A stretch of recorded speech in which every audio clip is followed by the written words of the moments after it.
जन्नी रे तो बहुत प्रकार रेसिपी बनै थिबे जन्नी पोस्त हो किंबा जन्नी राई किंतु थरे बुट डाली सहित जन्नी की बनै की ट्राई करंतु कना टेस्ट बहुत बढ़िया आसीबो। नमस्कार जय जगन्नाथ आपण माने केमिति अछंती आशा करबे आपण माने बहुत भलर थिबे। आज जो बनैबा रेसिपीटा जन्नी आ बुट डाली सहित तो प्रथमे कोन करछि ना मु डाली के मु 2 घंटा आगरु टिके भेदे की रखि देइथिली। तेबे कोन करना प्रेशर रे डाली के भलसे धोई के दे देबा। तापर आमे जो जन्नी की जो काटी के रखछंती जन्नी की मध्य दे देबा। ताको आमे कोन करिया ना गोटे हुइसिल दबा।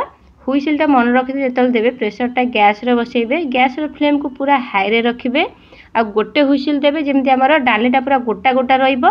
जमार भी सिझी के अधिक जेमिति मेल्ट न होई जिवो काना अधिक सिझी गने टेस्टटा जमार भी भलो आसेनी। हमर जेमिति डालीटा पूरा गोटा गोटा रहिबा दरकार।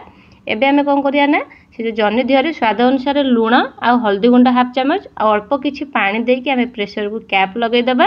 एबे हमें कोन करिया ना गैस ऑन करिबा। गैस ऑन करिके गैस फ्लेम को पूरा हाई रे रखिबा। मु आपण मानको प्रथम कहिछि काइना अधिक सिझेइबेनी। बुट डालटा जेमिति हमर पूरा सिझी थिबो जेमिति हाथ मानने सिझी थिबो किंतु पूरा गोटा गोटा जेमिति हमर रहिथिबो। एबे गोटे हुइसिल परे देखि पाथिबे मु गैस को ऑफ कर देली। हमर एबे पूरा सिझी जाइछि देखिबे। देखंतु बुट डालटा पूरा सिझिछि किंतु पूरा गोटा गोटा अछि पूरा जेमिति हमर मेल्ट जेमिति न होइछि। हाथ मारि हम देखि देबा। डालटा पूरा सिझी जाइछि हाथ मारला पूरा सिझी जाइछि किंतु हमर डालटा पूरा जेमिति गोटा गोटा रहिछि। तो एमति सिझेबे। तबे कोन करिया ना हमें कढ़ई नबा। कढ़ई रे किछि तेल दबा तापर पंच फुटण दबा। तापर एबे कोन करिया ना हम जो अदा जीरा को मु पेस्ट कर रखिथिनी अदा जीरा को मु पेस्ट दे देली। स्वाद अनुसार लूण हाफ चम्मच हल्दी गुंड आ धनिया गुंड गोटे चम्मच। एबे कोन करिया ना सब मसला को भलसे हमें गोळै नबा। मसला को हमें किछि समय जारिबा टिके। मु एठी बिना प्याज रसुन रे बनैछि।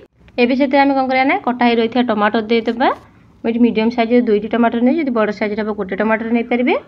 तबे कोन करिया ना टमाटर को मसला सहित भलसे हमें मिक्स करिया। टमाटर जे पंत भलसे हमर मसला सहित मेल्ट न होइछि। तो मु एठी बिना प्याज रसुन जेहेतु बनैछि तो आपण जे चाहेबे को प्याज रसुन भी बनै पाना काना प्याज रसुन बने टेस्ट आउरी बढ़िया आसीबो। तबे कोन करिया ना हम एमती टिके भलसे गोळै नबा। टमाटर टिके मेल्ट होबा पई टिके कवर करना काना टमाटर टा टिके जेमिति शीघ्र सिझी जिवो। समस्त घरे माँ माने हो कि भौणी माने समस्त बहुत प्रकार बहुत रेसिपी बनाती कहीं समस्त बनैबा टिके प्रणाली टिके अलग थाए। टेस्टा भी बहुत भिन्न आसे कहीं सेम प्रोसेस रे बनैनी भी टेस्टा बहुत भिन्न आसे। तबे या भीतर देखि पाथिबे मु एथिरे गरम मसला गोटे चम्मच भी दे देली। तो आउ किछ समय टिके मसला को भलसे टिके जारी नबा। मसला बे हमर हेगला रेडी। एबे कोन करिया ना बुट डाली जन्नी जो हम जो सिझेई रखचंती एबे हमें कढ़ई रे दे देबा।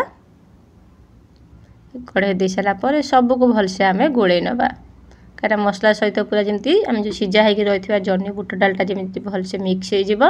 एबे ताको 5 मिनिट कोन करिया ना कवर कर नबा। टिके फुटिया पई टिके छाडी दबा। गैस फ्लेम को पूरा लो कर दबा।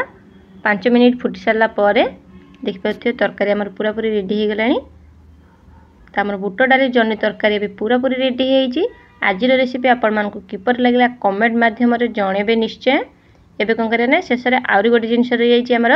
आमे कोन करिया ना किछि कटा धनिया पत्र ऐड करिबा। जो मानकु धनिया पत्र पसंद हो से माने स्किप करि परिबे। तेबे हमर तरकारी पूरा पूरी रेडी हे गला। सेम वीडियो फेसबुक पेज रे देखुतने फॉलो निश्चय करिवे। लाइक कमेंट शेयर निश्चय करिवे। रहूची नमस्कार।